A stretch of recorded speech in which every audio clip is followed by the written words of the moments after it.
guys, welcome to Joy Talks. Kali ini kita kedatangan tamu. Boleh dong kenalin siapa nih? Namanya siapa? Halo guys, para penonton J-Talks. Gua di sini sebagai narasumber pertama ya. Iya, narasumber Sebagai pertama. narasumber pertama. Nama gua Gali. Em, ya gua asal Tangerang. Oh, jadi lu asal Tangerang ya? Yes, Jadi betul. lahir di Tangerang, Lahir Tangerang gua. besar juga di Tangerang. Besar di Tangerang. Jadi lu gal bisnis pertama mulai itu di Tangerang dan di bidang apa kira-kira? Gue cerita keseluruhan aja kali ya langsung ya. Boleh gal. Oke, jadi awal mula gua bisnis itu sebenarnya di tahun 2018. Hmm. Mulanya itu gua justru nggak langsung ke industri F&B. Gua dulu awal mula itu di peternakan. Oh iya. Nah, ternak apa ya? Ternaknya ternak lele. Kenapa lu bisa tertarik sampai bikin bisnis coffee shop? Coba ceritain gal. Ya, awal mula kayak gue suka jalan-jalan kan ke luar Hmm. kota. Gue interest banget sama dunia F&B-nya gitu Iya. loh. Terutama kopinya juga sih. Karena gue juga doain ngopi orangnya. Akhirnya di situ gue memutuskan untuk bikin coffee shop bareng sama partner gue. Hmm. Gue berdua di situ gue jalan. Gue nggak modal sama sekali. Hmm. Gue cuma butuh modal nekat doang sih. Hmm. Modal nekat, modal sotoy doang. Biasanya yang kayak gitu bagus tuh. Iya, kan kadang kan kebanyakan kan orang-orang kan pengen bikin bisnis terkendalanya sama modal ya. Iya. Kalau nggak harus perfeksionis, harus ada modal dulu banyak Yes, baru mau betul, jalan praktek ya kan. betul. Kalau gue di situ cuma modal nekat doang sih. Hmm. Tapi alhamdulillah emang sebenarnya partner gue ini emang bergerak di bidang bisnis F&B juga. Jadi sama-sama bidang bisnisnya bidang F&B nih. Siapa sih yang menginspirasi lu untuk membuka bisnis coffee shop ini? Awalnya gue terinspirasi sama brand juga sih, jujur. Hmm. Sama brand mereka mungkin awal mulanya di Bali ya. Di Bali. Awal mulanya di Bali. Namanya Stuja. Stu? Stuja. Oh, setuju. Gue baru denger itu. Nah, itu yang punya salah satunya artis sih, Oh iya. si Dito Percussion.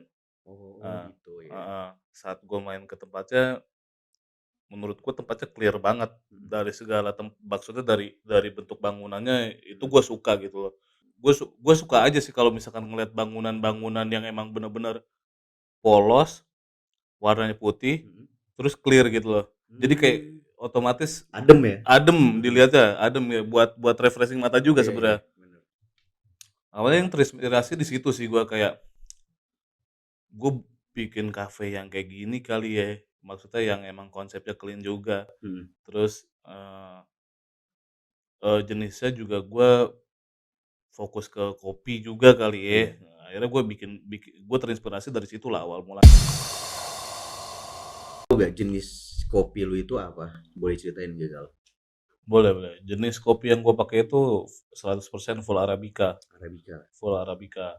Kenapa gue pilih itu? Karena balik lagi ke segmen pasar gue ya. Gue Hmm. kebanyakan cewek.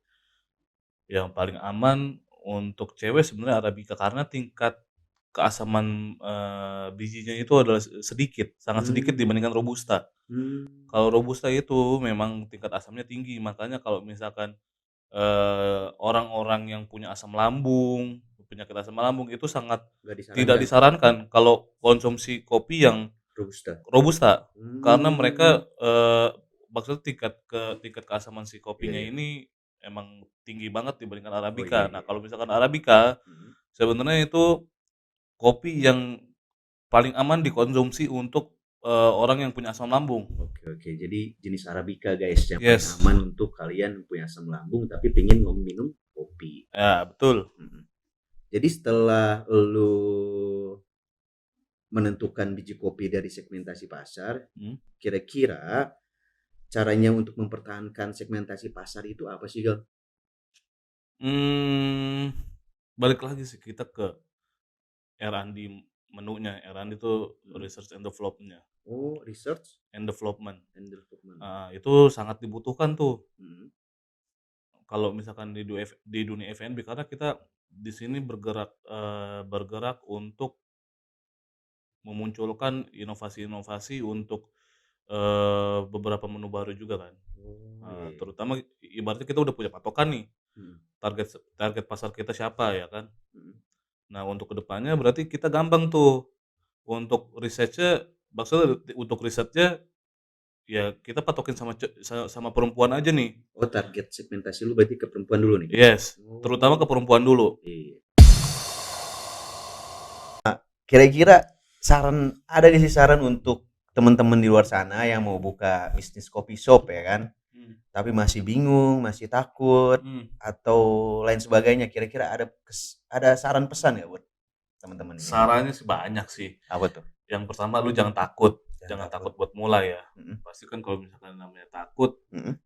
lu banyak banyak pertimbangan tuh, Iya, ya kayak kan? nggak gerak gitu ya? Nggak gerak, Mhm, lu nge-stuck di situ aja. iya, Lu selalu berpikiran negatif buat kedepannya, mhm. ya kan? Yang pertama jangan takut, yang kedua Kedua? harus tekad lu kuat, Iya, iya. tekad lu kuat. Mhm. Karena balik lagi sih kalau misalkan yang namanya berbisnis itu kan kita kan merintis ya. Iya, benar. Nggak kayak kita kerja di company-company yang Mhm, mempunyai passive income, itu tetap di mhm, angka segitu-segitu mhm. aja gitu kan. Yang namanya berbisnis kan nggak Iya, nggak selalu bisa untung juga, nggak benar. selalu untung Nggak juga. baik juga tuh karena ada mindset yang, "Wah, bisnis untung." Ya, padahal enggak kan? Iya, Mhm, ya kan, tapi kan banyak kan orang yang kayak mhm. berpikir, "Wah, bisnis enak nih." Iya, Ya kan? iya, bener bener, paham. "Wah, gue pengen berbisnis lah biar jadi orang kaya." Ah, jauh-jauh deh hilangin dah. Itu sebenarnya cuma penglihatan secara luasnya aja.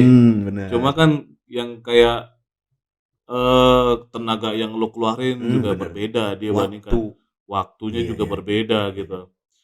Ya sebenarnya satu sih kuncinya jangan banyak mikir lah.